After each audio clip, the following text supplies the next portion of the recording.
get from your book that on Thursday night when Lord Shorman and Mr. Worthing were dining with me, 8 bottles of champagne are entered as having been consumed. Yes, sir. 8 bottles and a pint.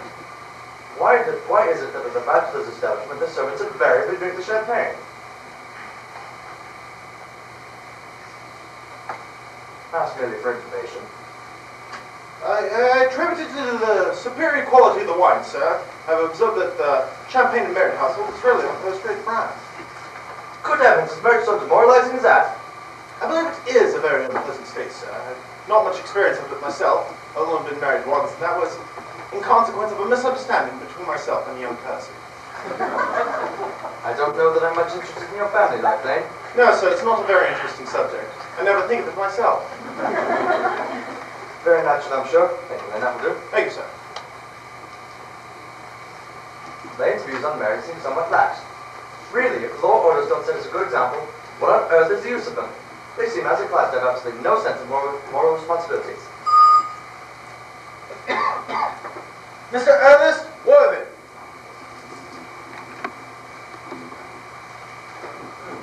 How are you, my dear Ernest? Bring to the town. Oh, pleasure, pleasure. What else should bring one anywhere? Eating as usual, I see, Algy. I believe it is customary for this side to take some slight refreshment at 5 o'clock. Where have you been since last Thursday? In the country. What on earth do you do there? When one is in town, one amuses oneself.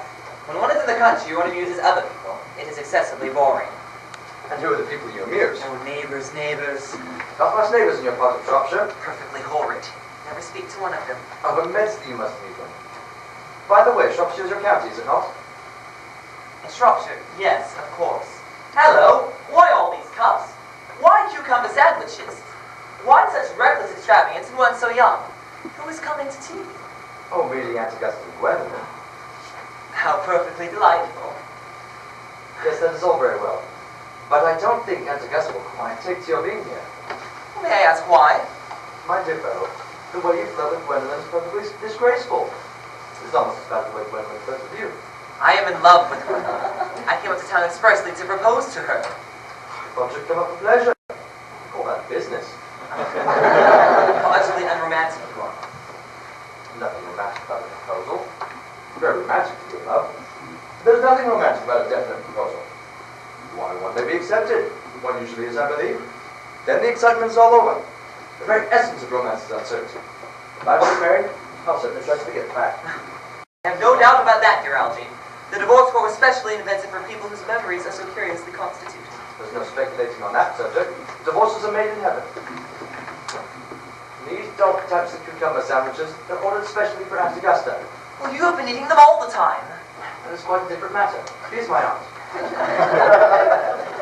Have some bread and butter. The bread and butter is for Gwendolyn. Gwendolyn is devoted to bread and butter. Well, very good bread and butter it is, too. My dear fellow, you need not eat as if you're going to eat at all. You act as if you're married to already. You're not married to already, and I don't think you ever will be. Why on earth do you say that? Girls never marry the men they flirt with. Girls don't think it right. That is nonsense. Yes. It accounts for the extraordinary number of bachelors one sees all over the place. In the second place, I don't give my consent. Your consent? My dear fellow, Gwendolyn's my first cousin. And before I allow you to marry her, you will have to clear the whole question of Cecily. Cecily? What on earth do you mean? What do you mean, Algy, by Cecily? I don't know anyone with the name of Cecily. Bring me the cigarette case Mr. Worthing left in the smoke room last time we dined here. Yes, sir. Do you mean to say you have had my cigarette case all this time? I wish to goodness you would let me know. I've been writing frantic letters to Scotland Yard about it.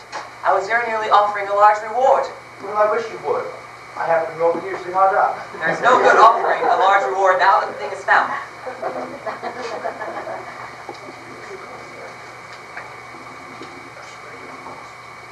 Yes, but now that I look at the inscription inside, I see the thing is yours after all. Of course it's mine. You have seen me with it 100 times, and you have no right whatsoever to read what is written inside. It is very unnecessary thing for your private cigarette case. It is absurd to have a hard and fast rule about what one should read and what one shouldn't. Far more than half modern culture depends upon what one shouldn't read. I'm quite aware of the fact, but I don't propose to discuss modern culture.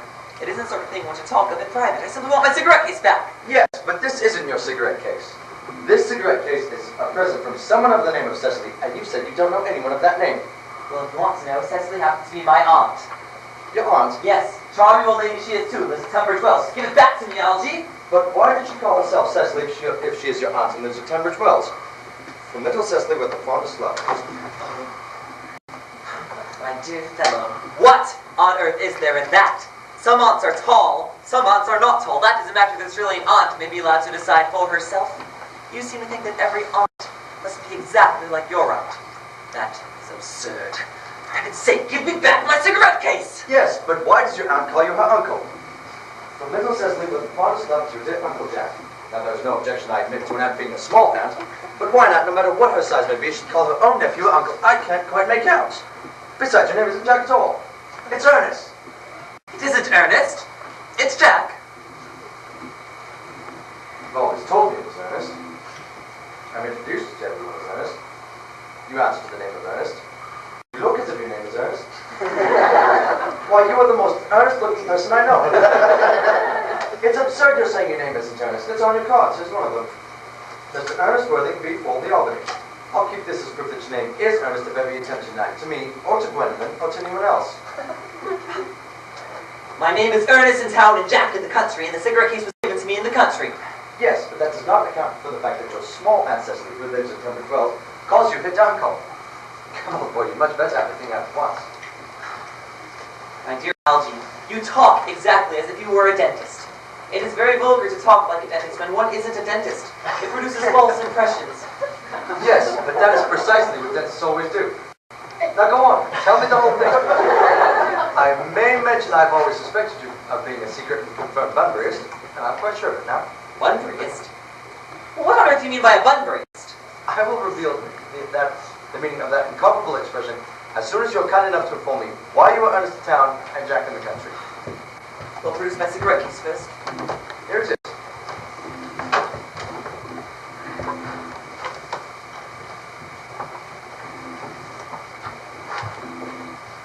Now, produce your explanation, and pray make it probable. My dear fellow, there is nothing improbable about an explanation at all. In fact, it's perfectly ordinary. The old Mr. Thomas Cardew, who adopted me when I was a little boy, made me in his will guardian to his granddaughter, Miss Cecily Cardew. Cecily, who addresses me as her uncle for motives of respect that you could not possibly appreciate, lives at my place in the country under the charge of her admirable governess, Miss Crisp. Where is that place in the country, by the way? That is nothing to you, dear boy. You are not going to be invited. I may tell you candidly that the place is not in Shropshire. I suspected that, my dear fellow. I have Bunburyed all over Shropshire on 2 separate occasions. Now go on. Why are you Ernest in town and Jack in the country? And dear Algy, I don't know whether you will be able to understand my real motives. You are hardly serious enough. When one is placed in the position of guardian, one must adopt a very high moral tone on all subjects. It's one's duty to do so. And as a high moral tone can hardly be said to reduce much to either one's health or one's happiness. In order to get up to town, I always pretended to have a younger brother, by the name of Ernest, who lives in the Albany and gets into the most dreadful scrapes. That, my dear Algy, is the whole truth, pure and simple. The truth is rarely pure and never simple. Life would be very tedious if it were either, and modern literature a complete impossibility. That wouldn't be at all a bad thing. Literary criticism is not your forte, my dear fellow. Don't try it. You should leave that to the people that haven't been in the university. They do it so well in the morning papers. Now, what you really are is a Bunburyist. One is quite right saying you're a Bunburyist. In fact, you're one of the most advanced Bunburyists I know. What on earth do you mean? You have invented a very useful younger brother called Earnest in order that you may be able to come up to town as often as you like. I have invented an invaluable permanent invalid called Bunbury in order that I may be able to go down into the country whenever I choose. Bunbury is perfectly invaluable. If it wasn't for Bunbury's extraordinary bad health, for example, I wouldn't be able to dine with you Willis's tonight. I've really been engaged at Gus for more than a week. But I haven't asked you to dine with me anywhere tonight. I know, it's so foolish of you. You're so terrible about sending out invitations. Nothing annoys people so much as not having received invitations. You had much better dine with your Aunt Augusta. I haven't the smallest intention of doing anything of the kind. To begin with, I dined there on Monday. Also, it's quite enough to dine with one's own relations. In the second place, whenever I do dine there, I'm always treated as a member of the family and sent down to the Lord's Hall, or 2. In the third place, I know exactly who should replace me next to you tonight. She would place me next to Mary Farquhar, who always flirts with her own husband across the dinner table. That's not very pleasant. Indeed, it's not even decent. And that sort of thing is obviously on the increase. The amount of women in London who flirt with their own husbands is perfectly scandalous. It looks so bad. It is simply washing one's clean linen in public. Besides, now that I know you to be a secret confirmed Bunburyist, I naturally want to talk to you about Bunbury. I want to tell you the rules. I'm not a Bunburyist at all. If Gwendolyn accepts me, I am going to kill my brother. Indeed, I think I'll kill him anyway. Cecily is a little too interested in him. It is rather a bore.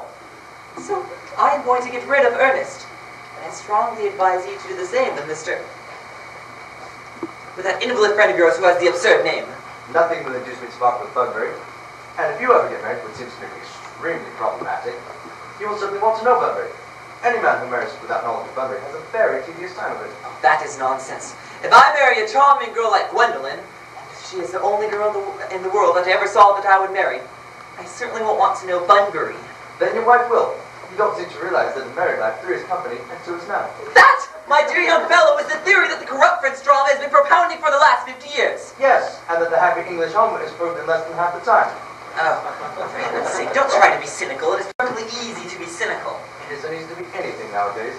It's just not the priestly competition about. I must be Augusta. Only relatives, creditors ever bring that fault in a manner.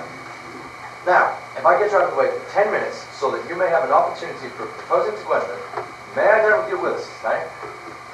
I suppose so if you want to. Yes, but you must be serious about it. I hate people not serious about their nails. So shallow of them. Lady Bracknell and Miss Fairfax. Good afternoon, dear Algernon. I hope that you are behaving very well. I'm feeling very well, Aunt Augusta. Ah, that is not the same thing, dear. In fact, the two things seldom go together. Dear me, you're smart. I am always smart. Aren't I, Mr. Irving? You're quite perfect, Miss Fairfax. Oh, I hope I am not that. It would leave little room for development, and I intend to develop in many directions. I am sorry if we are a little late, Algernon. I was obliged to call on dear Lady Harbury. I haven't been there since the death of her poor husband. I've never seen a woman so changed. She looks quite 20 years younger. Now, I'll have a cup of tea and one of those nice little cucumber sandwiches you promised me. Yes, Aunt Augusta.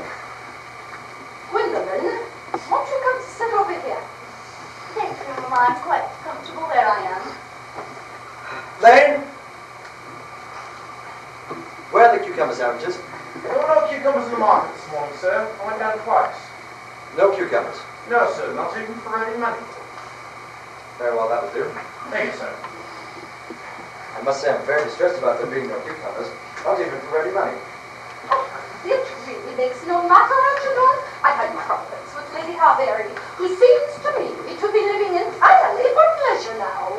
I hear her hair has turned quite cold from grief. Well, it certainly has changed color. For what reason, I cannot say. Thank you. Oh, Algernon, I have quite a treat prepared for you tonight. I'm going to take you down with Mary Farquhar. Oh, she is such a nice lady, and so attentive to her husband. They are delightful to watch. I'm afraid I'm going to have to give up the pleasure of dining with you tonight after all. Oh, I certainly hope not. Oh dear, I would put my table completely out. Your poor uncle would have to dine alone upstairs. Unfortunately, he is used to that. Yes, I must say it is a great bore and a terrible disappointment to me. But the fact is I've just had a telegram to say that my poor friend Bunbury is ill again. They seem to think I should be with him. It's certainly strange. This Mr. Bunbury seems to suffer from terribly ill health. Yes, Bunbury's a dreadful invalid. If you ask me, Algernon, it is high time Mr. Bunbury decided if he were going never to die. This shilly-shallying with the question is absurd. No one I in any way approve of this modern sympathy towards invalids. I consider it morbid. Ill health is not something to be encouraged in anyone. Indeed, good health is a primary duty of life. I am constantly playing that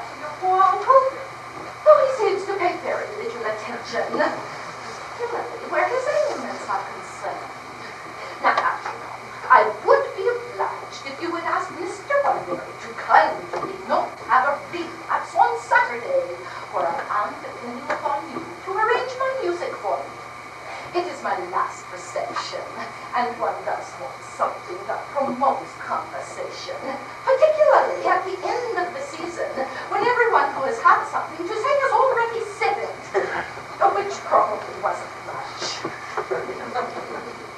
I'll speak to my very anti-guest if he's still conscious, and I think that I can promise you he'll be all right by Saturday. Of course, the music is a great difficulty. For you see, if one plays good music, people don't listen. If one plays bad music, people don't talk. But I'll run over the program I've drawn out, if you will kindly come into the next room for a moment. Thank you, Algernon. That is so kind of you. I'm sure the program will be delightful after a few explanations. Now, French music I can simply not have. People seem to think it's improper, and look shocked, which is vulgar, or laugh, which is worse. Oh, the German language, a perfectly acceptable language. Yes, indeed, I feel it to be so. Gwendolyn, you will accompany me? Certainly, Mamma.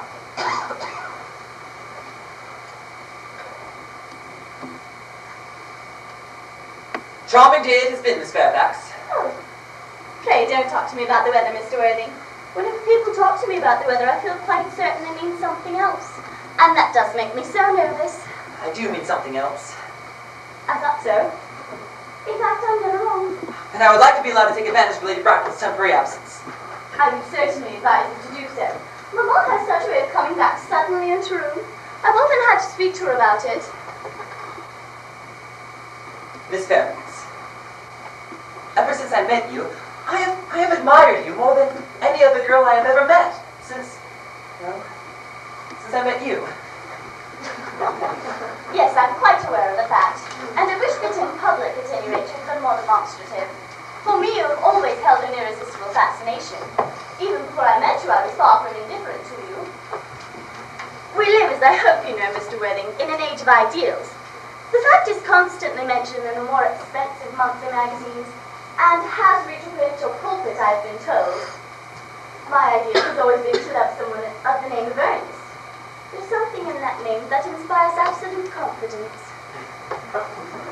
From the moment Algernon first mentioned to me that he had a friend called Earnest, I knew I was destined to love you. You really love me, Gwendolyn. Passionately. Oh, darling!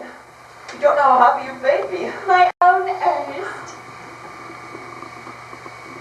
But you don't mean to say that you couldn't love me if my name wasn't Earnest. But your name is Earnest. Well, yes, I know it is. But supposing it was something else, you mean to say you couldn't love me then? That is clearly a metaphysical speculation. And like most metaphysical speculations, has no reference to the actual facts of real life as we know them. Personally, darling, to speak quite candidly, I don't much care about the name of Earnest. I don't think it suits me at all. It suits you perfectly. It's a divine name. It has music of its own. It produces vibrations. Well, really, Gwendolyn, I must say that I think there are lots of other much nicer names. I think Jack, for instance. A charming name. Jack. No, there's very little music in the name Jack, if any at all. It does not thrill. It produces absolutely no vibrations. I have known several Jacks, and they're all without exception or more than usually plain. Besides, Jack is a notorious domesticity for John, and I pity any woman who is married to a man called John. She would probably never be allowed to know the entrancing pleasure of a single moment's solitude. The only really safe name is Earnest. Colonel allows to be christened at once. I mean, we must be married at once. There is no time to be lost. Married, Mr. Worthing. Surely, you know that I love you. And you led me to believe, Miss Fairfax, that you were not absolutely indifferent to me. I adore you. But you haven't proposed to me yet. Nothing at all has been said about marriage. The subject hasn't even been touched upon. Well, may I propose to you now? I think it's an admirable opportunity. And to spare you any possible disappointment, Mr. Worthing, I think it's only fair to tell you quite frankly beforehand that I'm fully determined to accept you. Gwendolyn! Yes, Mr. Worthing, what is it you have to say to me? You know what I've got to say to you. Yes, but you don't say it.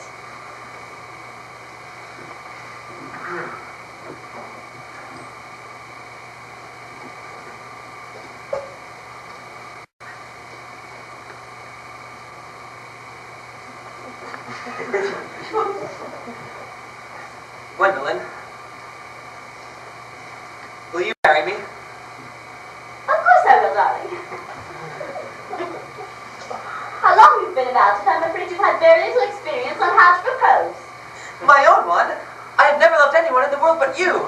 Yes, but men often propose with practice. My brother Gerald does. All my girlfriends tell me so.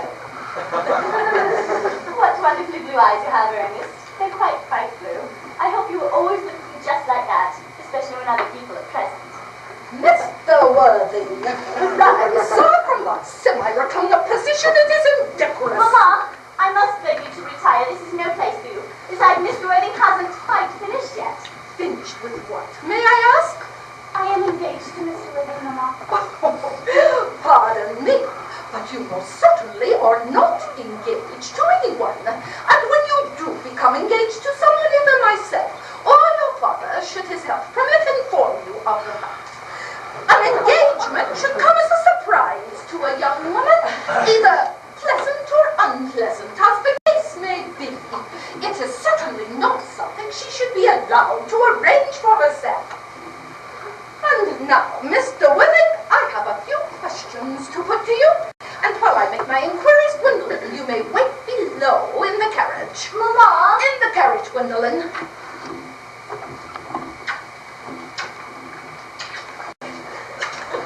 Gwendolyn, the carriage. Yes, Mama. Mr. Worthing, you may have a seat. Thank you, Lady Bracknell. I prefer standing. I feel bound to tell you, Mr. Worthing, that you are not on my list of eligible young men, and I have the same list as the dear Duchess of Bolton has. In fact, we work together. However, I am prepared to enter your name, should your answers be what a truly affectionate mother desires. Do you smoke? Yes, I must admit I smoke. I'm glad to hear it. I feel that a man should always have a profession of some kind. There are far too many idle men in London as it is. What is your age? 29. Oh, a very good age to be married at. Now, I have always been of the opinion that should a young man desire to be married, he should either know everything or nothing at all. Which do you know? I know nothing, Lady Bracknell. That is good. I feel that nothing should interfere with natural ignorance. Ignorance is like a wild exotic fruit. Touch it and the bloom is gone. The whole theory of modern education is radically unsound. Fortunately, in England at least, education seems to have made very little difference whatsoever. Which is good, for if it had, it would prove of serious consequences to the upper classes and perhaps promote acts of violence in Grosvenor Square. Now, what is your income? About 7,000 or 8,000 a year. Oh, in land or investments? Investments, chiefly. That is satisfactory. What with the duties expected of one during one's lifetime, and the duties extracted from one upon one's death, land ceases to be either a profit or a pleasure. Land gives one position and then prevents one from keeping it up. That's all that can be said for land. Well, I have a house in the country with some land, of course, attached to it. About 1,500 acres, I believe. But I don't depend on that for my real income. In fact, as far as I can make out, the poachers are the only people that make anything out of it. That is good. But how many bedrooms does this house have? Oh, well, that fact can be established later.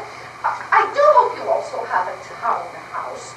A young girl, such as Gwendolyn, with such a sweet and spoiled nature, could hardly be expected to reside in the country. Well, I do own a house in Belgrave Square, but it is let by the insulated blocks. Of course, I can get it back whenever I like, at 6 months' notice. Lady Bloxham, I don't believe that I know her. Well, she goes about very little. She's a lady considerably advanced in years. Unfortunately, today, that is no guarantee of respectability of character. What number Belgrave Square? 149. Oh, the unfashionable side. I thought there was something.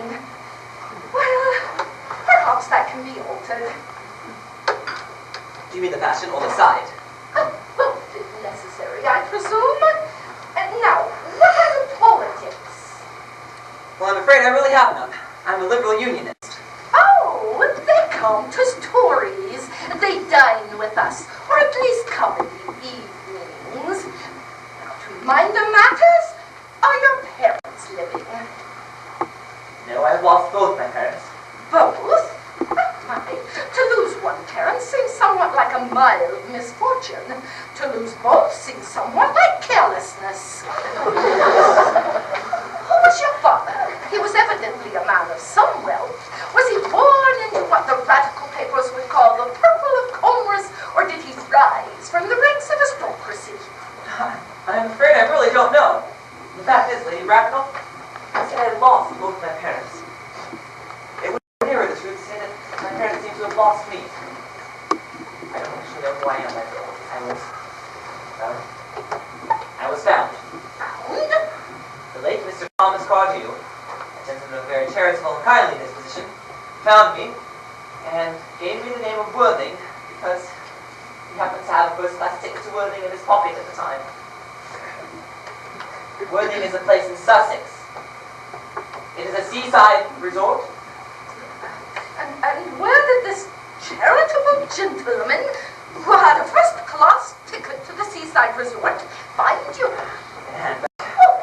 Yes, Lady Bracknell, I was in a handbag. A somewhat large black leather handbag with handles, of course, attached to it. An ordinary handbag, in fact. And where did this James or Thomas Cardew find this ordinary handbag? In the cloakroom at Victoria Station. The cloakroom at Victoria Station? Yes, the Brighton line. Oh, the line, Mr. Worthing, is immaterial. I must confess I feel somewhat bewildered by what you have just told me.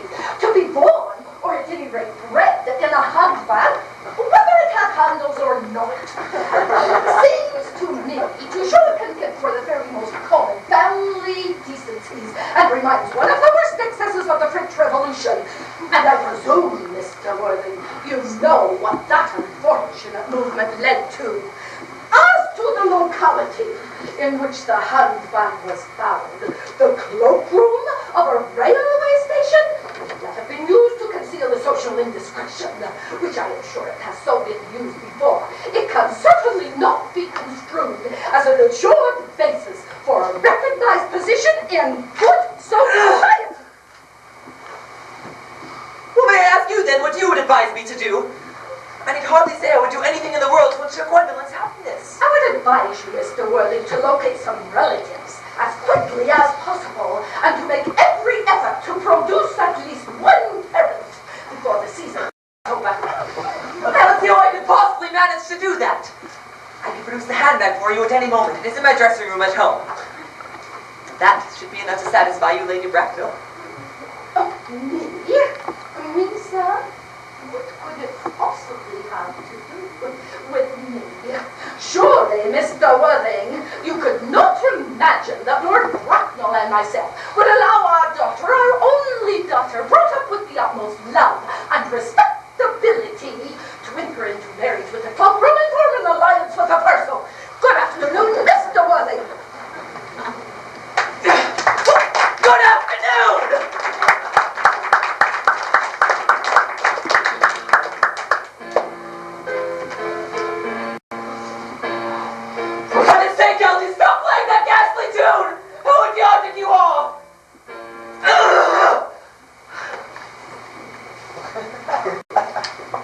Didn't it go off all right, old boy? You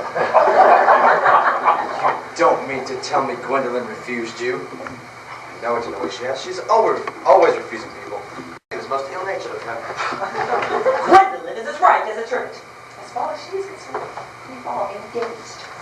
Well, it's perfectly unbearable. Never met such a Gorgon! I don't really know what a Gorgon is like, but I'm quite sure that Lady Bracknell is one. She is a monster without being a myth, which is rather unfair. I'm sorry, Algie. I suppose I shouldn't talk about your own relatives in that way before you. My dear fellow, I love hearing my relations' views. It's the only thing that makes me put up with them at all. Relations are simply a tedious pack of people who haven't the slightest idea how to live. nor the remotest knowledge of when to die. That is nonsense. It isn't. Well, at any rate, I won't argue with you about it. You always want to argue about things. Well, that is what things were originally made for. On my word, if I thought that, I'd shoot myself.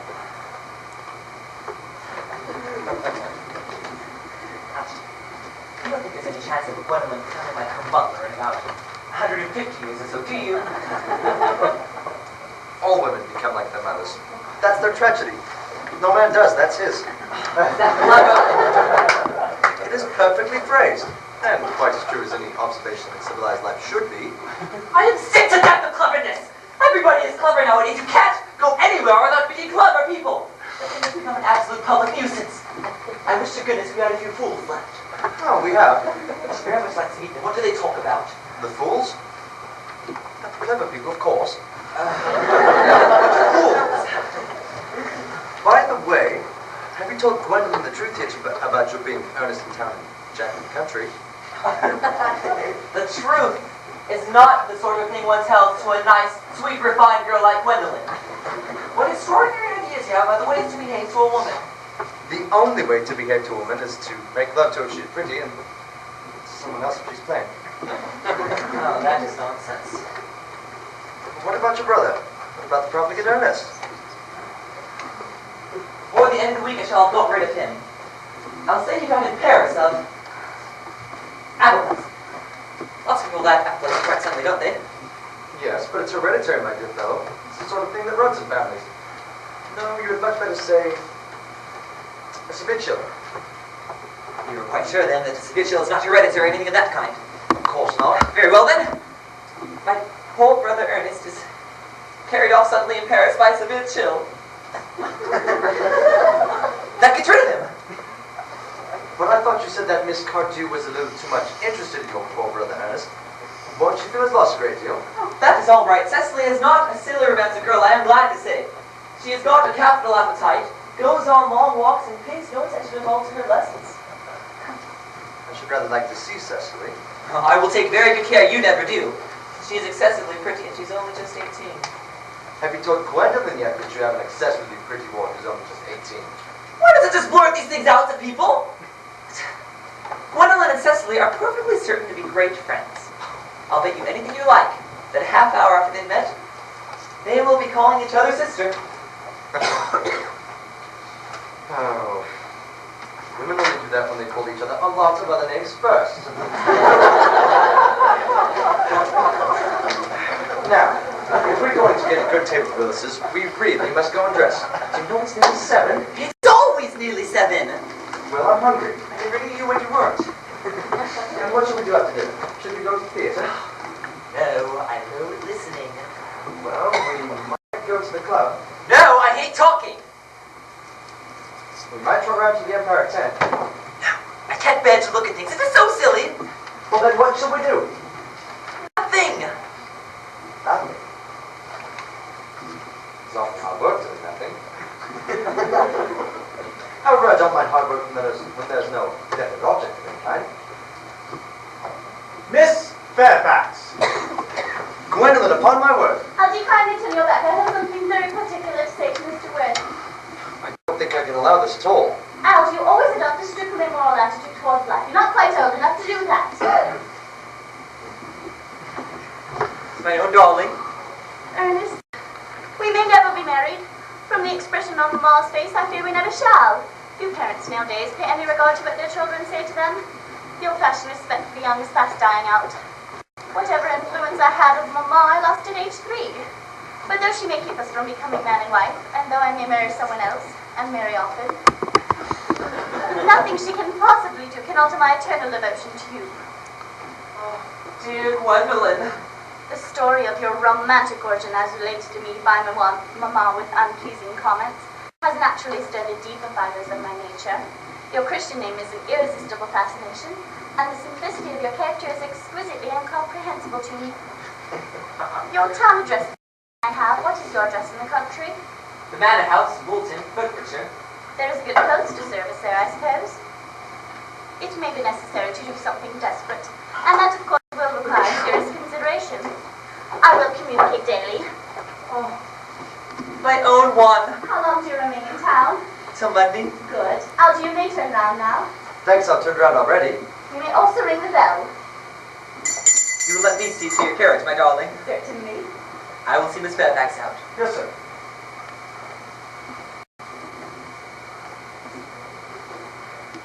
Bill. Come on, Bill. A glass of sherry, Lane? Yes, sir. Don't think I shall be back until Monday. You can put up my dress clothes, my smoking jacket, and all the Bunbury suits. Yes, sir. Tomorrow promises to be a pleasant day, Lane. It never is, sir. Lane, you're a perfect pessimist. I do my best to give satisfaction, sir. Oh, there is a sensible, intellectual girl. The only girl I ever cared for in all my life. What are you so amused at? Oh, I'm simply anxious about poor Bunbury, that's all. You don't take care. Your friend Bunbury is going to get you into a serious scrape someday. I love scrapes. They're the only things that are never serious. That is nonsense. You don't talk anything but nonsense. Nobody ever does.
tenacious your guardian is, that you should improve yourself in every way.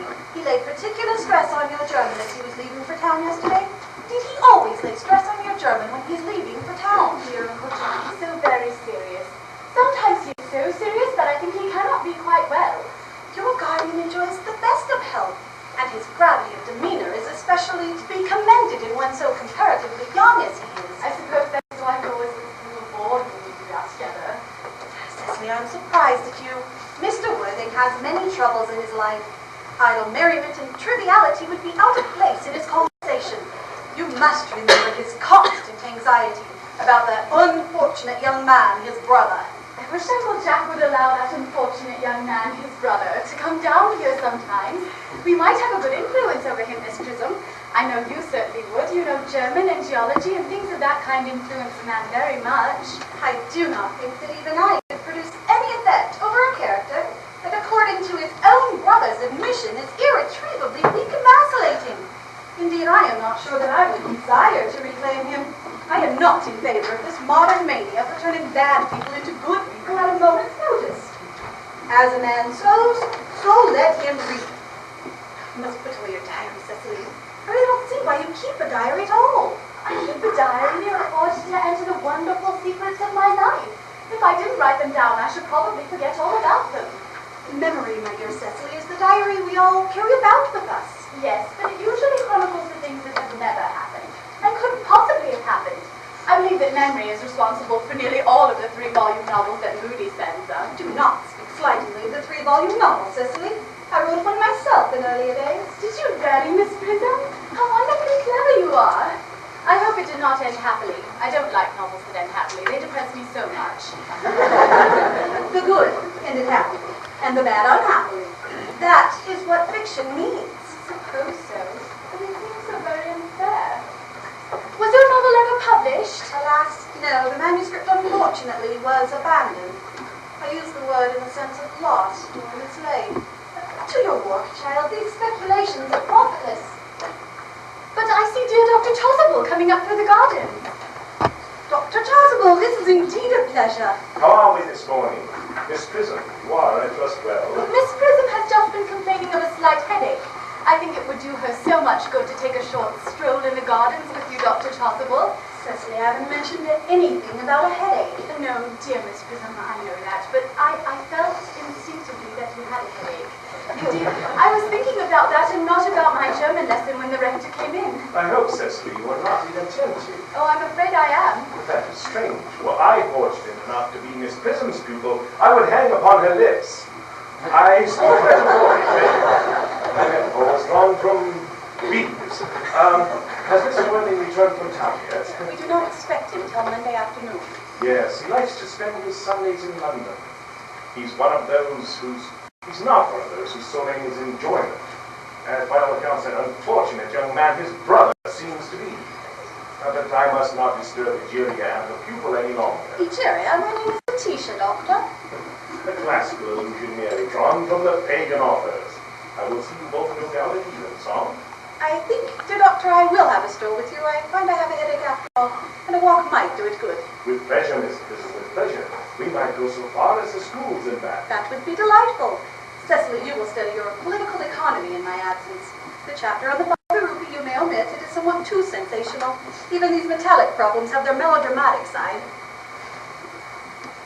Horrid political economy, horrid geography, horrid German. Mr. Ernest Worthing has just driven over from the station. He has brought his luggage with him. Mr. Ernest Worthing, E4, the Albany W.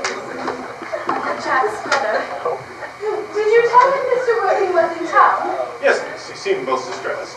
I mentioned that you and Miss Prism were here in the garden, and he has to speak privately with you for a moment.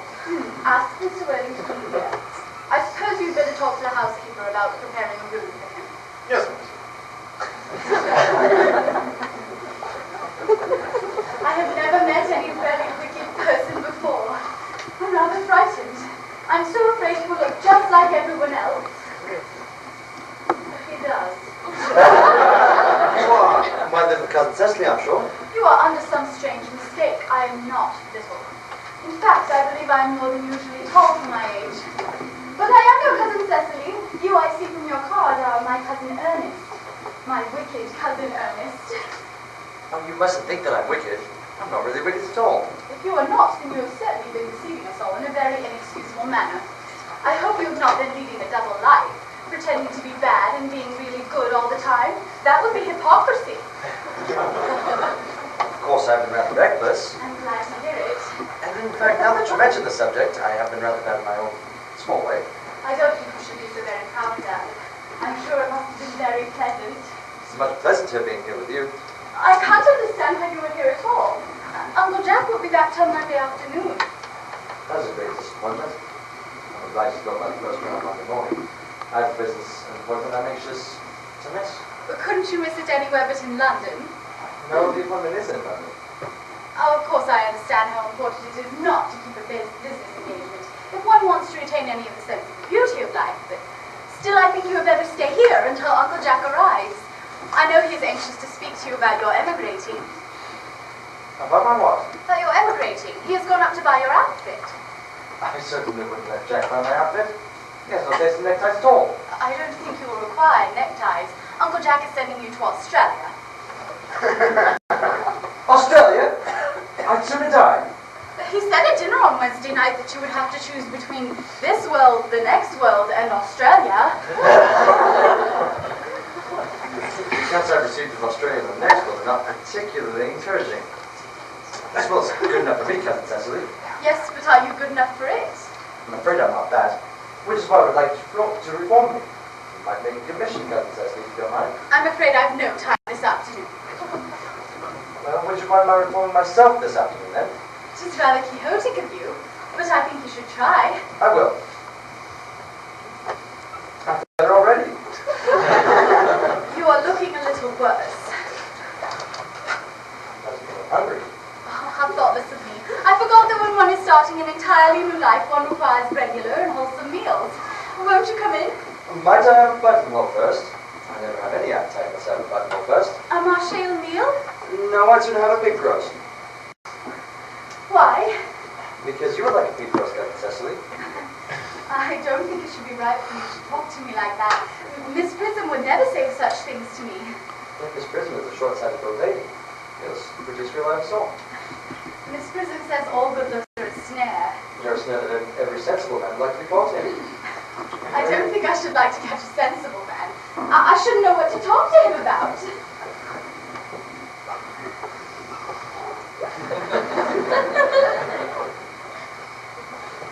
You are too much alone, dear Dr. Chasuble. You should get married. A misanthrope I can understand. A woman-thrope never. Believe me, I do not deserve so neologistic a phrase. The precept as well as the practice of the primitive church was distinctly against matrimony. And it is obviously the reason why the primitive church has not lasted up to the present day. Do you not seem to realize, dear doctor, that by persistently remaining single, a man converts himself into a permanent public temptation? Men should be more careful. This very celibacy leads weaker vessels astray. Is not a man equally attractive when married? A married man is ever attractive except to his wife. Oh, not even to her. That depends on the intellectual sympathies of the woman. Maturity can be depended on. Ripeness can be trusted. Young women are green. I spoke horticulturally. My metaphor was drawn from fruit. Where is Cecily? Perhaps she followed us to the schools. Mr. Worthing! Mr. Worthing? This is indeed a surprise. We did not expect you till Monday afternoon. I have returned sooner than I expected. Dr. Straswell, I hope you are well. My dear Mr. Worthing, I trust this garb of woe does not betoken some terrible calamity. My brother. More shameful debts and extravagance. Still leading his life of pleasure. Dead. Your brother Ernest dead? Quite dead. I trust he'll profit by it. Mr. Worthing, you have my sincere condolences. You at least have the consolation of knowing you are the most generous and forgiving of brothers. Poor Ernest.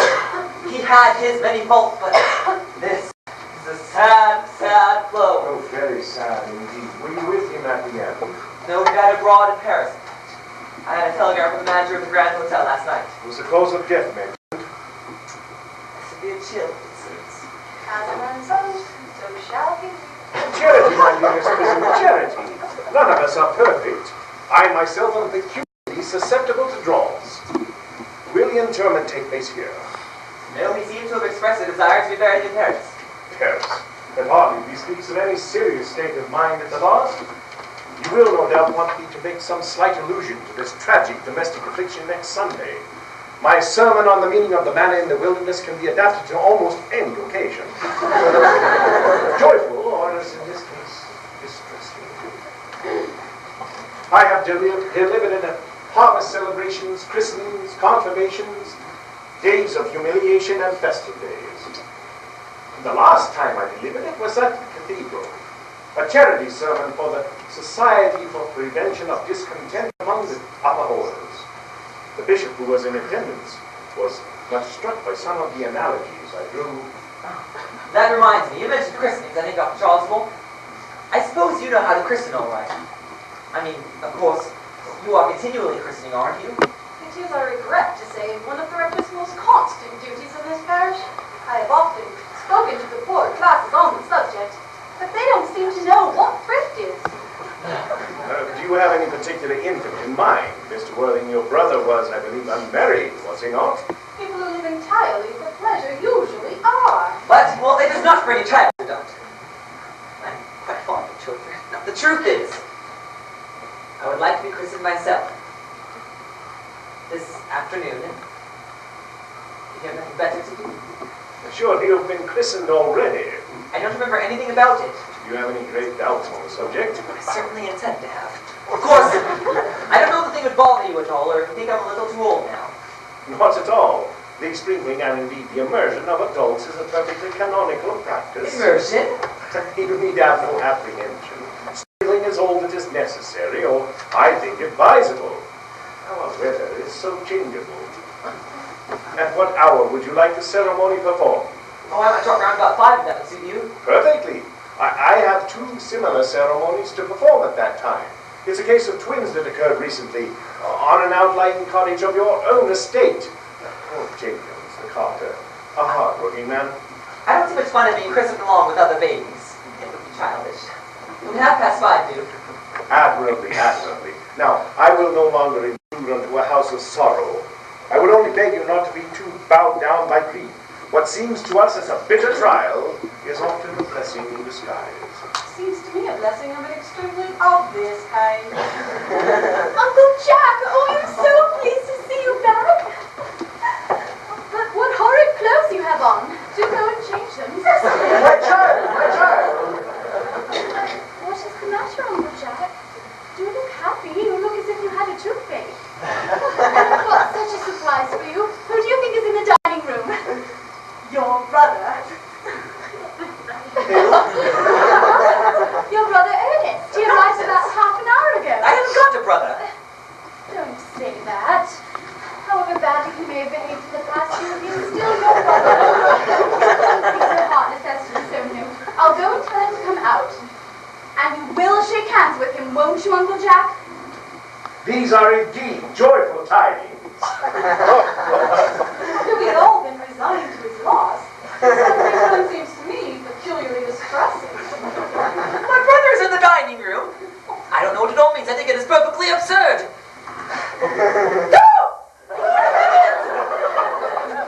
Brother John, I've come up from town expressly to tell you I'm very sorry for all the trouble I've caused you, and I intend on leading a better life in the future.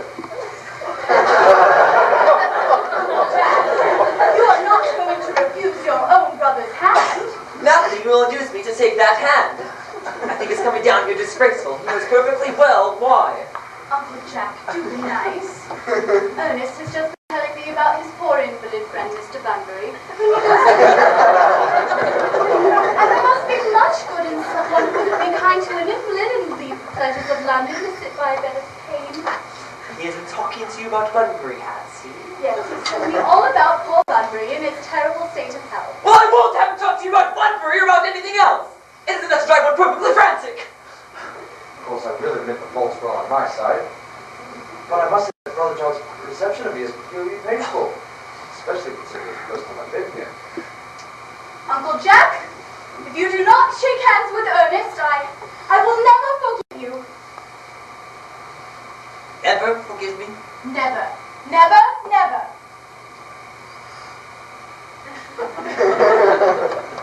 Well, this is the last time I shall ever do it.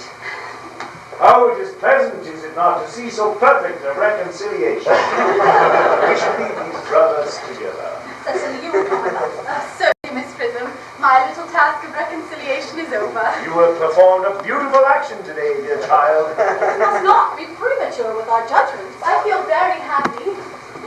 You scoundrel, Algy! You must leave this place as soon as possible. I don't want any buffering here. I've unpacked Mr. Earnest's things and placed them in the room next to your own, sir. I suppose that is all right. What? Mr. Earnest's luggage, sir. I've unpacked it and placed it in the room next to yours. His luggage? Yes, sir. 3 portmanteaus, a just in case 2 hat boxes, and a large luncheon basket. I'm afraid I can't stay for more than a week this time. Merriman, order the dog cart at once. Mr. Earnest has been suddenly called back to town. Yes, sir. It's a fearful lie you are, Jack. I haven't called back to town at all. Yes, you have. I haven't heard anyone call me. Your duty as a gentleman calls you back. My duty as a gentleman has never interfered with my pleasures in the smallest degree. I can quite understand that. Well, Cecily's darling. You are not to talk of Miss Cardew like that. I don't like it. And I don't like your clothes. Look perfectly ridiculous in them. And it is perfectly childish to be in deep mourning for a man who is staying with you in your house for a whole week as a guest. I call it grotesque. You are certainly not staying with me as a guest for a week. You must leave by the 4:05 train. I certainly wouldn't leave you so long as you're in mourning. You most unfriendly of me. You would stay with me if I were in mourning, I suppose. I should think it most unkind if you didn't. Well, will you go if I change my clothing? Yes, but do be quick about it. I never saw somebody take so long to dress such little results. Well, at any rate, that is better than always being overdressed as you are.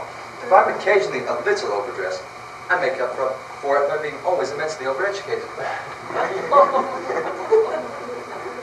Your vanity is ridiculous. Your conduct and outrage, and your presence in my garden is utterly absurd. You've got to leave by the 4:05 train. And I do hope you have a pleasant journey back to town. This buffering, as you call it, has not been a huge success for you. I think it has been a great success. I'm in love with Cecily, that's all that matters. I must see her again before I go. Make arrangements for another fundraiser. Ah, there she is. Oh, I merely came back to water the roses. I thought you were with Uncle Jack. He's gone to order the dog cart for me. Is he going to take you for a nice drive?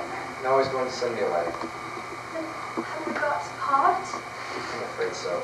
Very painful parting. It is always painful to part from someone whom one has known a very brief space of time. The absence of old friends one can endure with equanimity.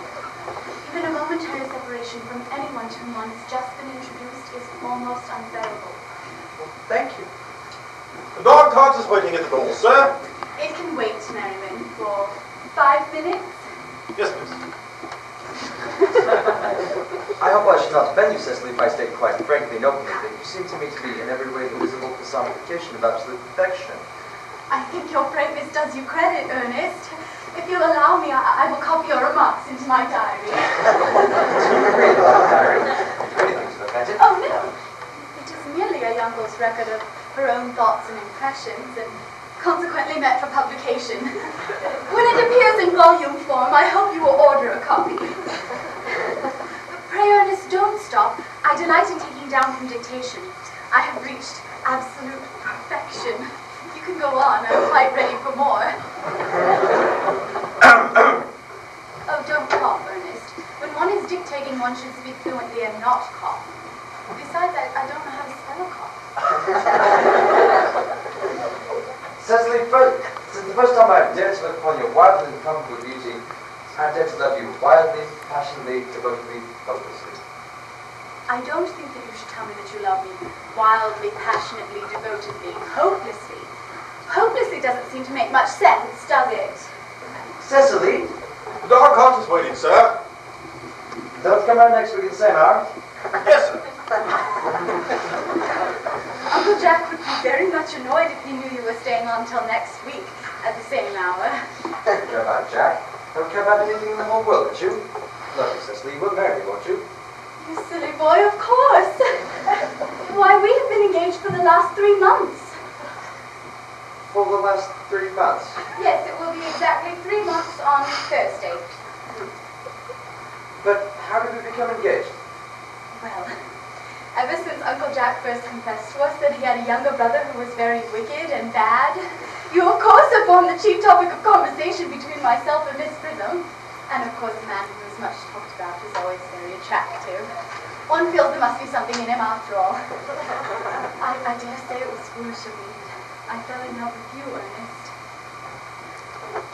And when was our engagement actually settled? Oh, on the 14th of February last.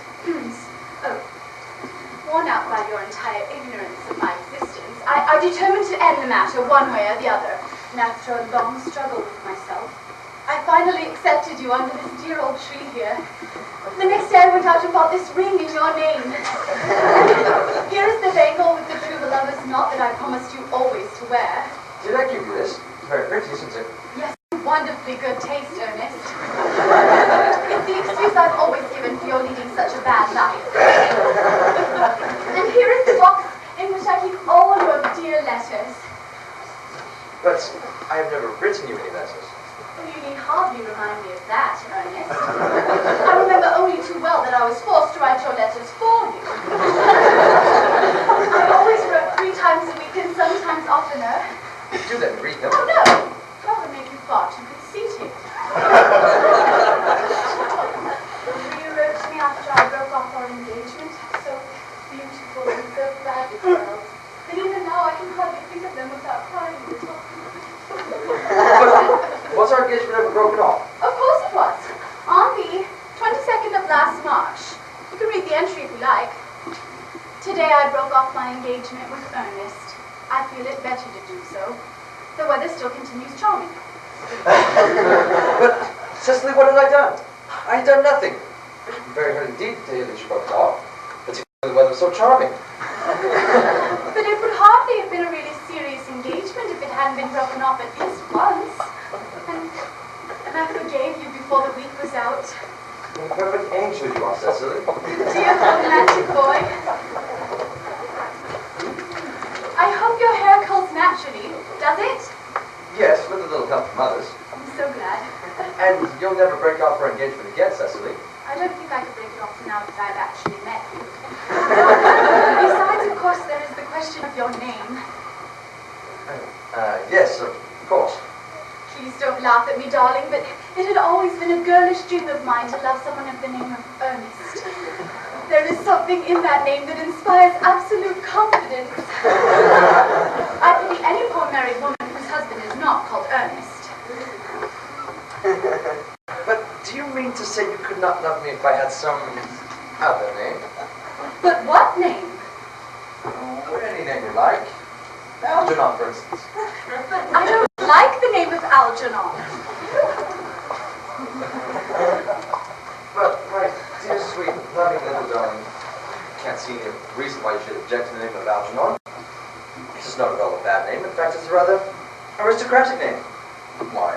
Half the chaps that get into the bankruptcy court are called Algernon. But seriously, Cecily, if my name were Algie, couldn't you love me? I might respect you, Ernest. I might admire your character, but I fear I should not be able to give you my undivided attention. Cecily, your rector here is, I suppose, thoroughly experienced in all the rites and ceremonials of the church. Oh yes, Dr. Chasuble is a most learned man. He has never written a single book, so you can imagine how much he knows. I must seem at once our most important christening. I mean, our most important business. Oh, Shan't be waiting more than half an hour. considering that we have been engaged for the last 3 months and that I only met you today for the first time, I think it rather hard that you should leave me for so long a period as half an hour. Couldn't you make it 20 minutes? I'll be back in no time. What an impetuous boy he is. I like his hair so much. I must enter his proposal into my diary. Miss Fairfax has just called to see Mr. Worthing. On very important business, Miss Fairfax states. Isn't Mr. Worthing in his library? I saw him go over in the direction of the rectory some time ago, miss. Ask the lady to come out here. Should be back soon. And you can bring tea. Yes, miss.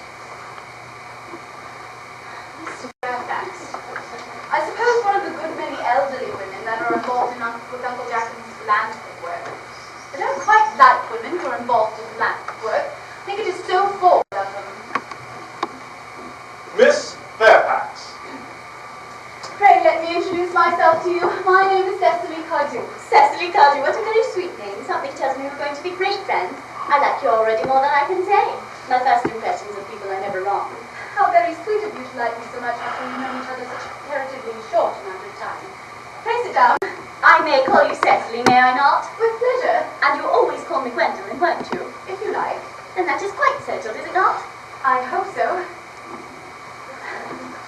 Perhaps this might be a favourable opportunity for my mentioning who I am.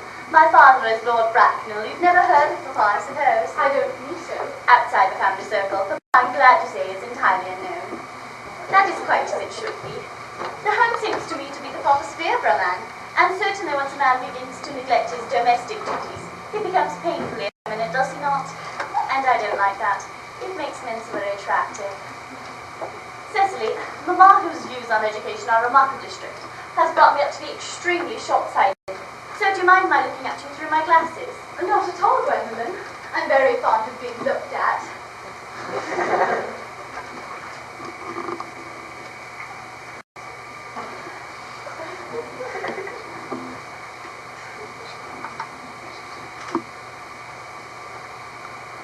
You are here on a short visit, I suppose. Oh, no, I live here. Then your mother, no doubt, or some female relative of advanced years resides here as well? Oh, no, I have no mother, nor in fact any relations. Indeed. Yes, my dear guardian, with the assistance of Miss Prism, has the arduous task of looking after me. Your guardian? Yes, I am Mr. Worthing's ward. Strange, you never mentioned to me that he had a ward. How secretive of him. He grows more interesting hourly. I am not sure, however, that this news inspires me with feelings of unmixed delight. I am very fond of you, Cecily. I have liked you ever since I met you. But now that I know that you are Mr. Worthing's ward, I cannot help expressing a wish that you were just a little older than you seem to be and not quite so very alluring in appearance. In fact, if I may speak candidly, Pray do. I feel that whenever one has anything unpleasant to say, one should always be quite candid. well, to speak with perfect candour, Cecily, I wish that you were fully 42 and more than usually plain for your age. Ernest is a strong, upright nature. He is the very soul of truth and honour. Disloyalty would be as impossible to him as deception. But even men of the noblest possible moral character are extremely susceptible to the influences of physical charms of others. Modern, no less than ancient history has provided us with many most painful examples of what I refer to. If it were not so, indeed, history would be quite unreadable. I beg your pardon, Gwendolyn. Did you say Ernest? Yes. But it is not Mr. Ernest Worthing who is my guardian. It is his brother, his elder brother. Ernest never mentioned to me that he had an elder brother. I'm sorry to say they have not been on good terms for a long time. That accounts for it. And now that I think of it, I've never heard any man mention his brother. The subject seems distasteful. Cecily, you have lifted a load from my mind. I was growing almost anxious. It would have been terrible if any cloud would have come across a friendship like ours, would it not? However, you're quite sure it is not Mr. Earnest Worthing who is your guardian? Quite sure. In fact, I'm going to be his. I beg your pardon. There is no reason I should make a secret of it to you. Our little county newspaper is sure to chronicle the fact next week. Mr. Ernest Worthing and I are engaged to be married. Darling Cecily. Dear, there must be some slight error. Mr. Ernest Worthing is engaged to me. The announcement will appear in the Morning Post on Saturday, the latest. There must be some mistake. Mr. Worthing proposed to me exactly 10 minutes ago. That's certainly very curious. Mr. Worthing asked me to be his wife yesterday afternoon at 5:30. If you would care to verify the incident, pray do so. I never travel without my diary. One must have something sensational to read on the train. I am so sorry for any disappointment to you, dear Cecily, but I'm afraid I have the prior claim. It would distress me more than I can tell you, dearest Gwendolyn, if the fact should cause you any mental or physical anguish. But I feel bound to point out that since Ernest proposed to you, he clearly has changed his mind. If the poor boy has been entrapped into any foolish promise, I shall consider it my duty to rescue him at once and with a firm hand. Whatever unfortunate entanglement my dear boy may have gotten himself into, I shall never reproach him for it after we are married. Do you allude to me, Miss Cardew, as an entanglement? You are presumptuous. On an occasion of this kind, it becomes becomes more than a moral duty to speak one's mind. It becomes a pleasure. Do you suggest, Miss Fairfax, that I entrapped Ernest into an engagement? How dare you! This is no time for wearing the shallow mask of manners. When I see a spade, I call it a spade. I am glad to say I have never seen this spade. It is obvious to me that our social spheres have been widely different. Shall I lay tea here as usual, miss? Yes, as usual.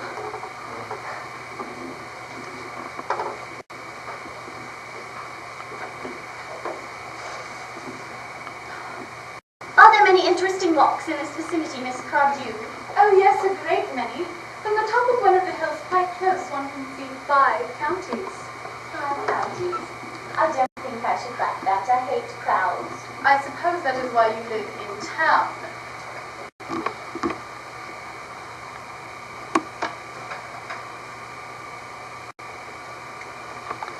Quite a well-kept garden this is, Miss Cardew. So glad you like it, Miss Fairfax. I had no idea there were any flowers in the country. Oh, flowers are as common here, Miss Fairfax, as people are in London. Personally, I cannot see how anybody manages to exist in the country. If anybody who is anybody does. The country always bores me to death.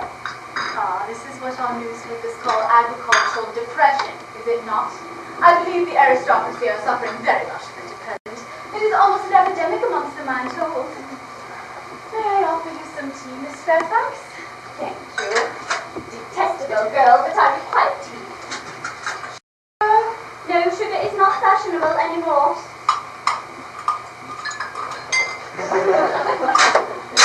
Cake or bread and butter? Bread and butter cake is rarely seen at the best houses nowadays. Hand that to Miss Fairfax. Yes, miss.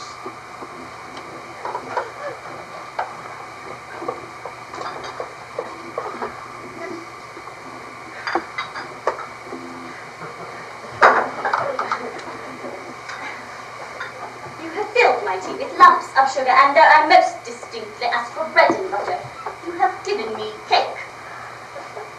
I am known for the gentleness of my disposition and the extraordinary sweetness of my nature.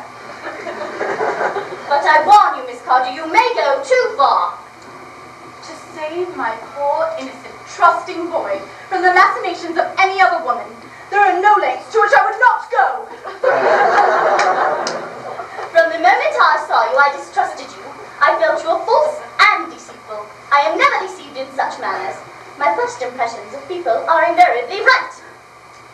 It seems to me, Miss Fairfax, that I am trespassing on your valuable time. No doubt you have many other calls of a similar character to make in the neighborhood. Ernest, my own Ernest. Gwendolyn, darling. I'm Emmett. May I ask, are you engaged to this young lady? To dear little Cecily? Of course not. What could have put an idea into your pretty little head? Thank you, if you may. I knew there must be some mistake.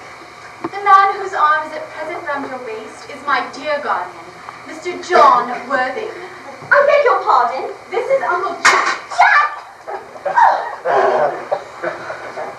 Here is Ernest. My own one. A moment.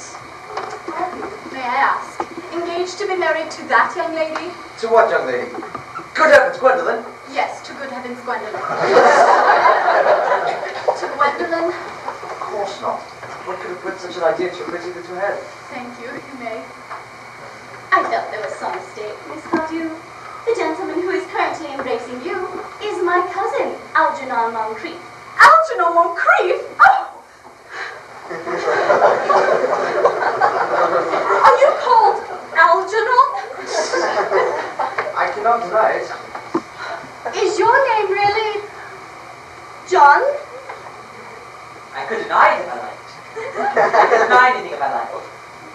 My name certainly is John. It has been John for years. a gross deception has practiced on both of us? My poor wounded Cecily. My sweet wronged Gwendolyn. You will call me sister, will you not?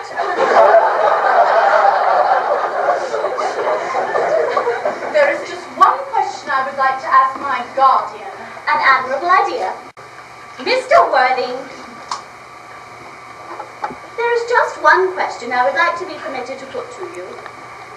Where is your brother Ernest? We are both engaged to be married to your brother Ernest. So it is a matter of some importance to us where your brother Ernest is at present. Gwendolyn, Cecily. It is very painful for me to be forced to speak the truth.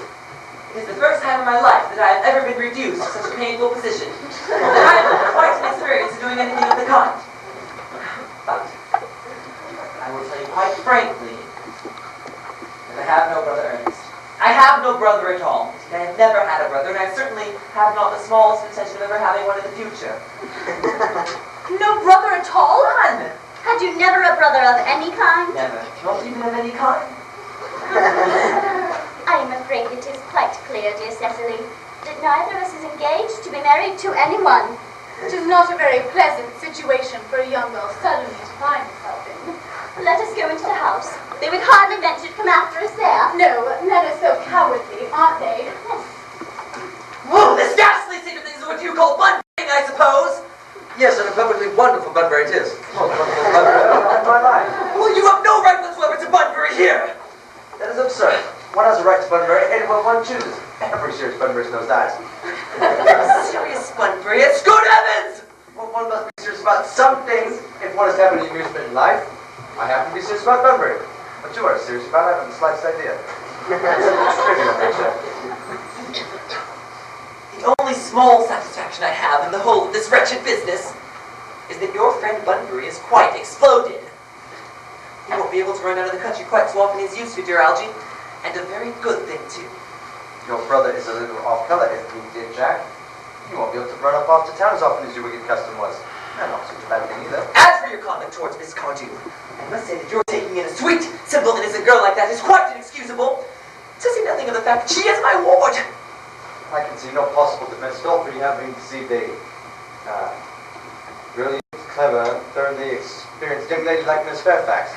To say nothing of the fact that she is my cousin. I want to stay engaged to Gwendolyn, that is all. I love her. I simply want to be engaged to Cecily. I adore her. There is certainly no chance of your marrying Miss Cardew. I don't think there's much likelihood, Jack, of you and Miss Fairfax being united. Well, that is no business of yours. If it was my business, I wouldn't talk about it. It's very vulgar to talk about one's business. Only people like stockbrokers do that, and then they get a party.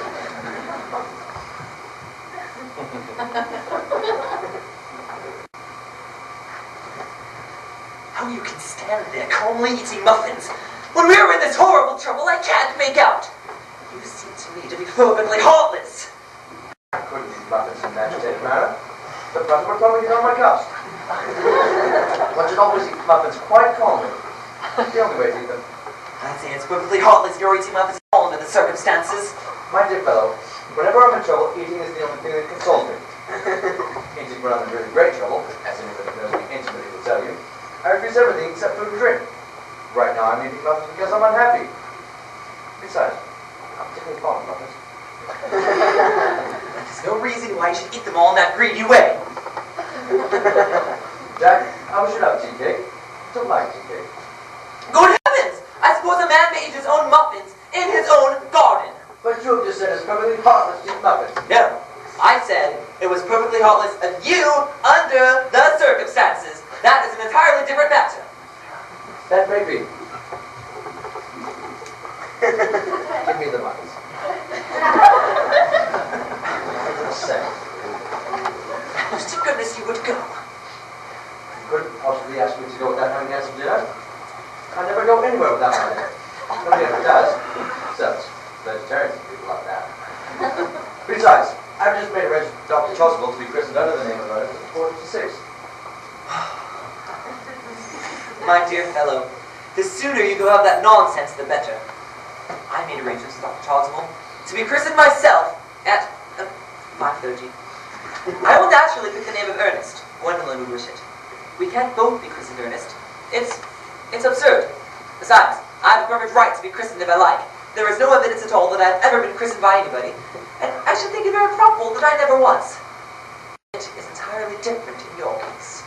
You have already been christened. Yes, but I've not been christened in years. Yes, but you have been christened. That is the important thing. Quite so.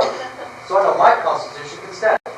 must say, I think it's very dangerous to be venturing out now, especially if you're not ever sure of having been in prison before. You can hardly forget that somebody very closely connected to you was very near carried off this week in Paradise as a chill. Yes, but you said yourself that a severe chill was not hereditary. It used to be, I know. I guess it is now. Science is always making wonderful improvements in things. That is nonsense. You're always talking nonsense. Jack, you're at the muffins again. But I hate tea cake! Then why on earth do you allow them to be served up for your guests? What I did you out of hospitality? I don't want you here. I've already asked you to go. Why don't you go? I haven't finished my tea yet. So I'm not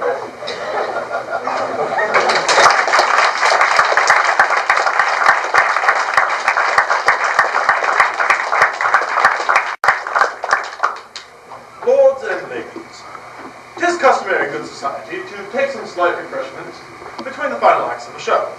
So if you would care to join us, please file through these curtains over here, form a line around the back, and exit through these curtains over here. For those of you who wish to use the facilities, they are at your disposal through these curtains. The ladies' room is the first door on the right, the lords' room is the second. Thank you.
Repentance.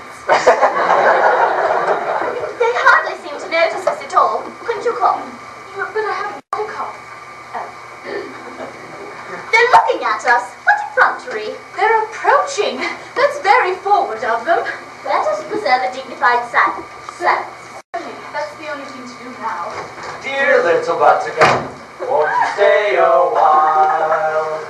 You and I will settle down in a cottage built for two. Oh, dear little buttercup, sweet little buttercup, My little buttercup! I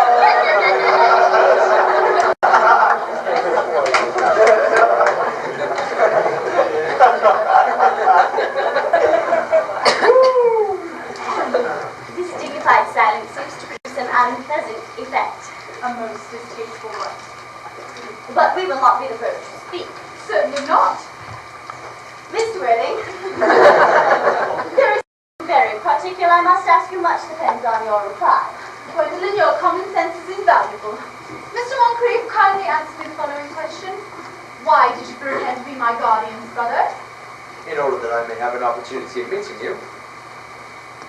That certainly seems a satisfaction. Yes, if you can believe him. I don't. But that does not affect the wonderful beauty of his answer. True. In matters of great importance, style, not sincerity, is the vital thing. Mr. Worthing, what explanation can you offer to me for pretending to have a brother? Was it in order that you might have an opportunity of coming up to town as often as possible to see me? Can you doubt it, Miss Fairfax? I have the great stance upon the subject, but I intend to crush them. This is not the moment for German skepticism. Their explanations seem to be quite satisfactory, especially Mr. Worthing's. He seems to have the stamp of truth upon it. I am more than content with what Mr. Moncrief said. His voice alone inspires one with absolute credulity. Then you think we should forgive them? Yes. I mean, no! True, there are principles at stake that one cannot surrender. Which of us should be the one to tell them? The task is not a pleasant one. Could we not both speak at the same time? An excellent idea. I nearly always speak at the same time as other people. Will you take the time from me? Certainly. Your Christian names are still an insuperable barrier. That is all. Our Christian names? Is that all? But we are going to be christened this afternoon. Oh, me, you are prepared to do this terrible thing? I am. To please me, you are willing to face this fearful ordeal? I am. I'm upset to talk of the equality of the sexes, but questions of self-sacrifice are concerned men are infinitely beyond us. We are. We have moments of physical strength in which we women know absolutely nothing. Darling. Darling. Lady Bracknell. No! Good heavens!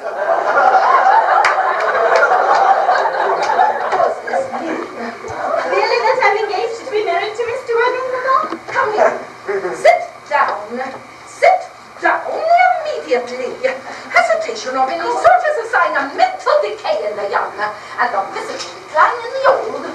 Apprise, sir, of my daughter's hasty flight by her trusty maid, whose confidence I obtained by means of a small coin. I followed immediately by luggage train.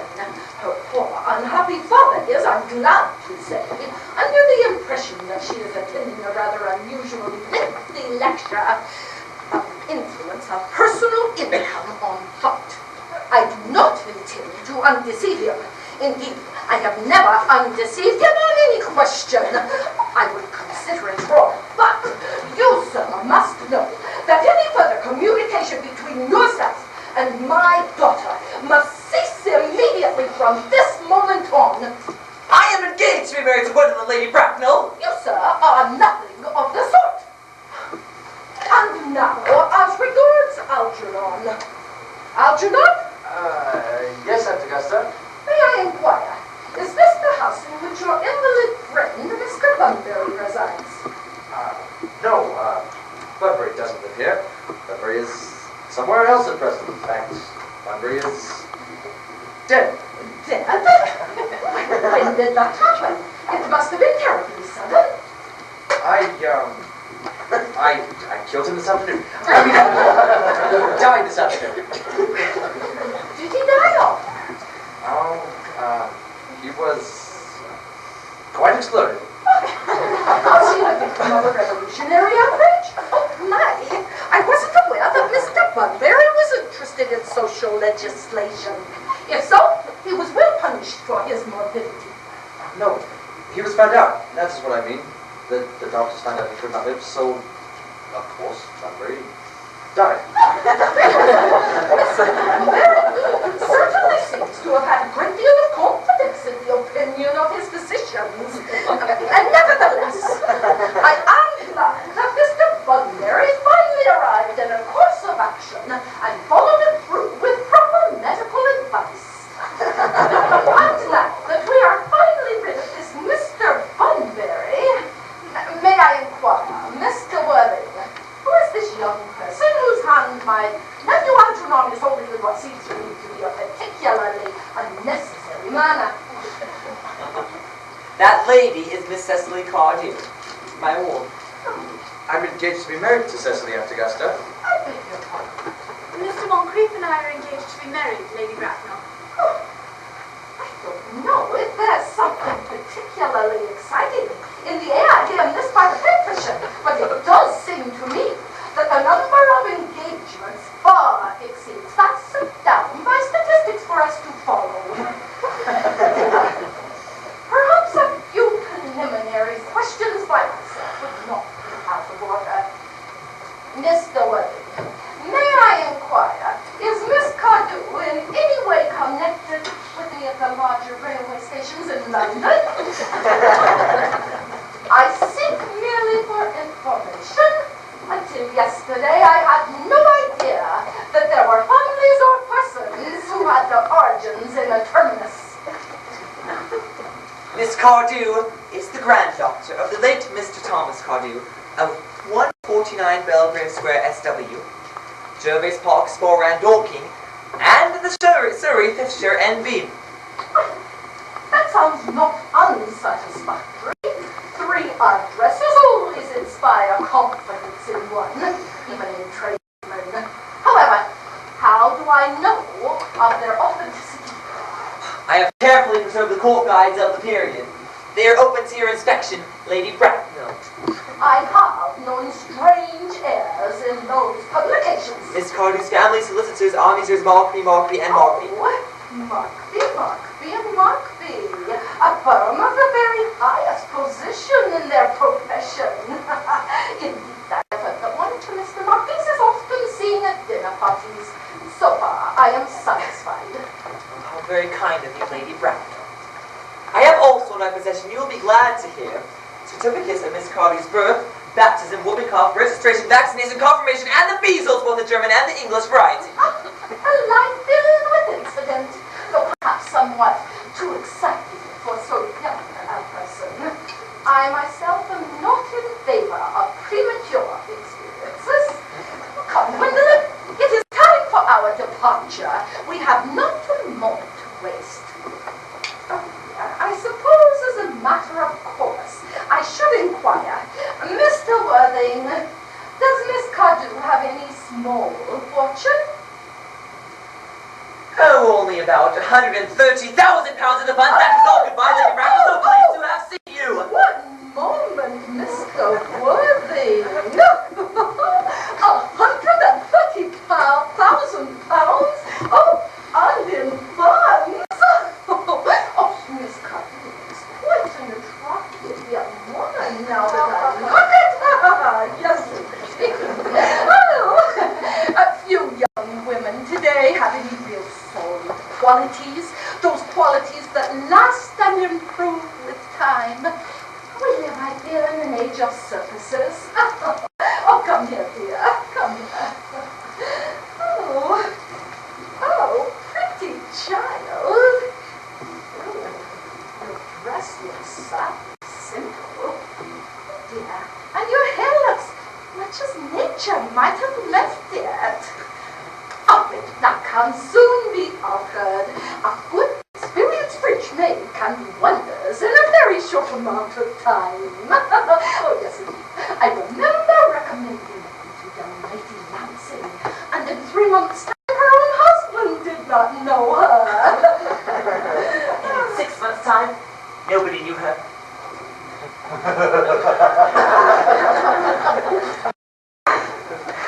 Turn around, dear. No. Beside you is what I wanted. Oh, yes, indeed. Just as I had expected. Miss Cardew, your profile shows distinct social possibilities. 2 things lacking today are lack of character and lack of profile. General height, style largely depends on how the chin is being worn, and they are being worn very highly this year. Algernon. Yes, Aunt Augusta? Algernon, Miss Cardew's profile shows distinct social possibilities. Cicely's the dearest, sweetest, most beautiful girl in the entire world. I don't care tuppence about social possibilities. Algernon, never speak disrespectfully of society. Only those who can't give into it do that. Now, Miss Cardew, you do know, of course, that Algernon has only his debts to depend upon.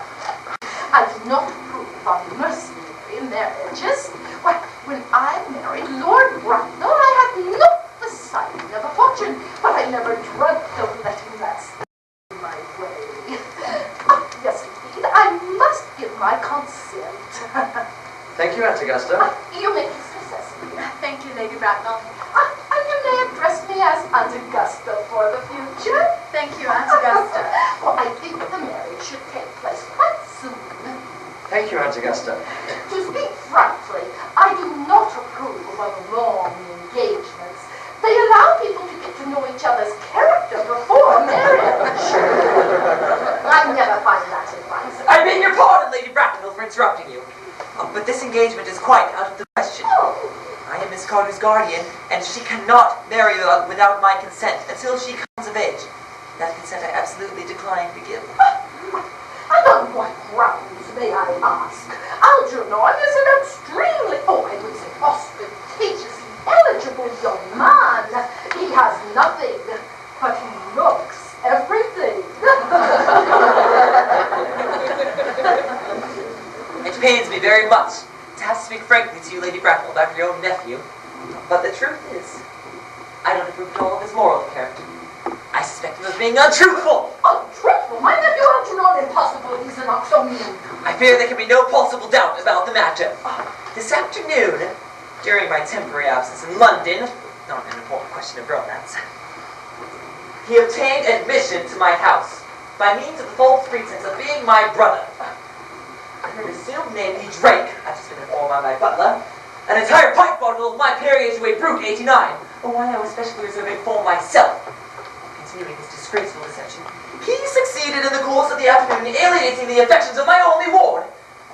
He subsequently stated to tea and devoured every single muffin. His conduct all the more heartless is that he has known from the first that I have a brother.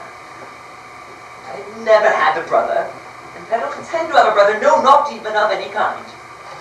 I told him so myself yesterday afternoon. Oh, Mr. Worthing, after careful consideration, I have decided to entirely overlook Algernon's behavior towards you. That is very generous of you, Lady Bracknell. My own decision, however, is unalterable. I decline to give my consent. Come here, dear. Come here. Oh, sweet child. How old are you, dear? Well, I'm really only 18, but I always admit to 20 when I go to evening. Oh, right in the slight alteration. A woman should never be quite accurate when declaring her age. It is so calculating. Now, 18, but a getting to 20 and why, my dear, you will soon be of age and free from the restraints of tutelage. And therefore, I see no reason why your guardian's consent should be that grave a matter of concern. Pray excuse me, Lady Bracknell, for interrupting you again. But it is only fair to tell you that according to the terms of her grandfather's will, Miss Cardew does not come legally of age until she is 35. Now, my dear, that is not too objectionable. What, 35 is a most attractive age. London society is full of women of the very highest birth who of their own free will have remained 35 for years. Lady Hamilton is a pointed instance of my own knowledge. I know that she has been 35 since she arrived at the age of 40, and that was several years ago now. Oh, and I see no reason to believe why our dear, sweet Gwendolyn wouldn't be even more attractive at the age mentioned than she is today. And there will be a large accumulation of wealth. Algie, could you wait for me till I was 35? Of course I could, Cicely. You know I could. Yes, I felt it instinctively. I don't think I could wait for you all that time. I can't wait even 5 minutes for anybody. I do profess to be punctual myself, but I do admire punctuality in others. And waiting even to be married is quite out of the question. Then what are we to do? I don't know, Mr. Bulkley. Mr. Worthing, since Miss Cardew has stated positively that she cannot possibly wait until 35, a statement that I think shows a slightly impatient nature, I beg you to reconsider your decision. But, dear Lady Bracknell, the matter is entirely in your own hands. Yes, the moment you consent to my marriage with Gwendolyn, I will most gladly allow your nephew to form an alliance with my ward. Mr. Worthing, you know perfectly well that what you ask is completely out of the question. Then a passionate celibacy is all that any of us have to look forward to.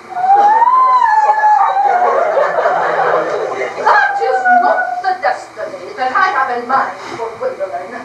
Algernon, of course, will have to choose for himself. Come in. We have already missed 5 little more strains. To Miss Moore may put us to comment on the platform. Everything is quite ready for the christenings. The christenings? Is that somewhat premature, sir? But both of these gentlemen have expressed a desire for immediate baptism. Their age? Oh, the idea is grotesque and irreligious. I will not hear of such things. Do not I forbid you to be baptized? Your Lord Preston would be most displeased if he knew that is how you were spending your time and your money. Am I to understand, then, that there are no christenings at all this afternoon? I don't think that as things are now, it wouldn't be a much practical value to either of us, Dr. Chasuble. I am grieved to hear such sentiments from you, Mr. Worthing. Why, they savor of the heretical views of the Anabaptists. Views which I have completely refuted in 4 of my unpublished sermons. However, since the atmosphere here seems to be one peculiarly secular, I shall return to the church. In fact, my pew opener has informed me that for the last hour and a half, Miss Prism has been waiting for me at the vestry. Prism? Hey, sir, did I hear you mention a Miss Prism? I am going there to join her now, Lady Bracknell. Let me be with you a moment. This matter might be of vital importance to Lord Bracknell and myself. Is this Miss Prism a woman of repellent aspect, remotely connected with education? She is the very picture of cultivation, and a most... It must be the same person. Pray, sir, tell me, what position does she hold in your household? I am a servant, madam. Miss Prism, Lady Bracknell, has been for the last 3 years Miss Cardew's valued companion and esteemed governess. In spite of what I hear of her, I must see her immediately. Pray, have her sent for. How she approaches. She is nigh. I was told you expected me in the vestry, Dear Canon, and I've been waiting for you there for an hour and 3/4. Prism! Come here, Prism! Come here! Prism, where is that baby? 28 years ago, Prism, you left Lord Bracknell's house at 104 Upper Gloucester Street in charge of a perambulator that contained a baby of the male sex. You never returned. Several weeks later, due to the elaborate investigations of the Metropolitan Police Department, the perambulator was discovered in a remote section of Bayswater at midnight. It contained the manuscript of a 3-volume novel of the most disgusting sentimentality. The baby was not there. Prism, where is that baby? Lady Bracknell, I admit with shame that I do not know. I only wish I did. The plain facts of the case are these. On the morning of the day you mentioned, a day that is forever branded on my memory, I prepared as usual to take the baby out in its perambulator. I had also with me a somewhat old but capacious handbag in which I had intended to place the manuscript of a work of fiction I had written in my few unoccupied hours. In a moment of mental abstraction, for which I never can forgive myself, I deposited the manuscript in the bassinet and placed the baby in the handbag. But where did you deposit the handbag? Do not ask me, Mr. Worthing. Miss Prism, this is a matter of no small importance to me. I insist on knowing where you deposited the handbag that contained that infant. I left it in the cloak room of one of the larger railway stations in London. Oh dear. Which railway station? Victoria, the Brighton line. I must retire to my room for a moment. Gwendolyn, wait here for me. If you're not too long, I will wait here for you all my life. What does this mean, Lady Bracknell? I dare not even suspect, as you will know, Dr. Chasuble, strange coincidences are not supposed to occur in families of high position. They are simply not considered a thing. Uncle Jack seems strangely agitated. Your guardian has a highly emotional nature. This is most distressful. It sounds as if we were having an argument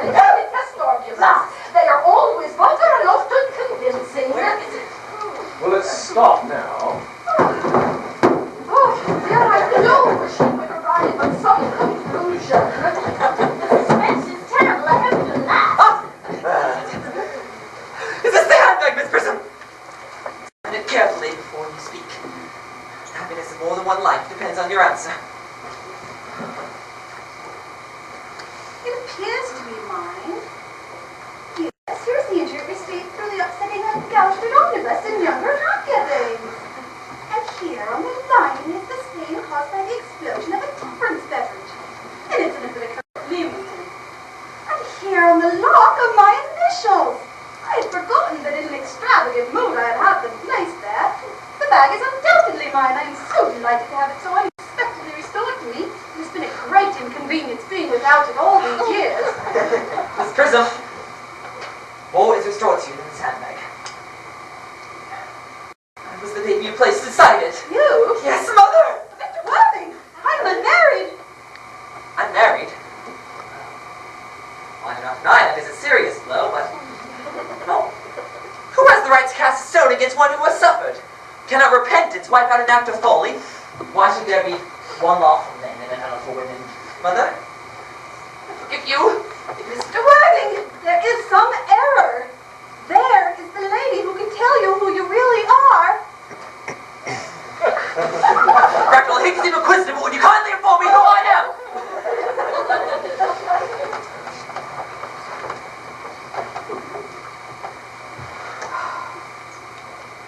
I am afraid that the answer I have to give you may not altogether be pleasing. See, you are the son of my poor dear sister, Mrs. Moncrief, and consequently... How could you tell her brother? I have a brother after all! Oh, I always knew I had a brother! You remember that I had a brother! Robert Charleston, my unfortunate brother! Miss Prism, my unfortunate brother, Gwendolyn!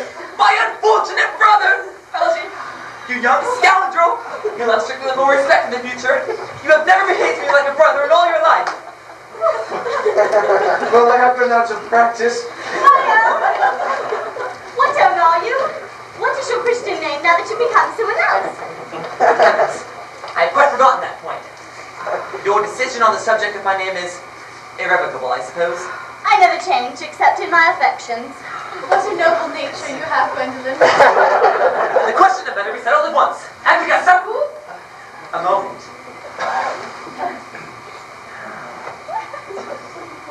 At the time of his prison, left me in the handbag.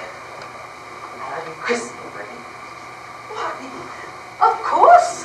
Every luxury that money could buy, including christening, was lavished upon you by fond and doting parents. I was christened, that settles it. Now, what name was I given? Let me know the worst. Well, of course, being the younger son, you were christened for your father. Yes, but what was my father's Christian name? Well, at the moment, I can't seem to recall the General's Christian name, although I'm sure he had one. He was rather eccentric. It was only in later years, and that was due to the Indian climate and marriage and indigestion, things such as that. Algy! Can't you remember what my father's Christian name was?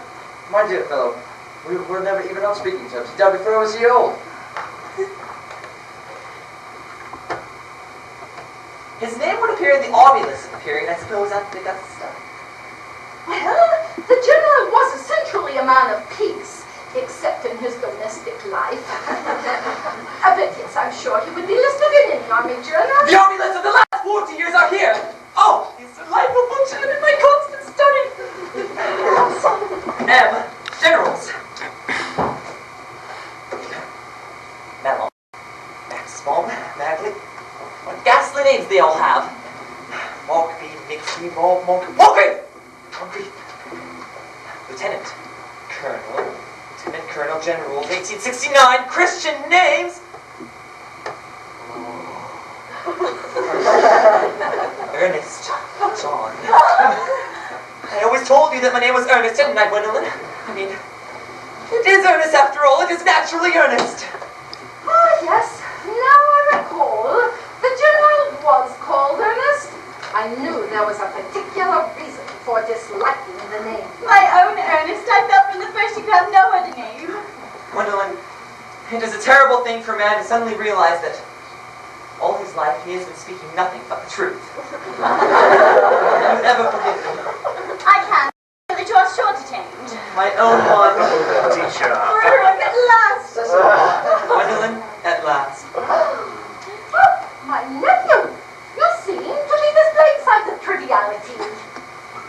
contrary, Aunt Augusta. I have finally realized for the first time in my life the vital importance of being earnest.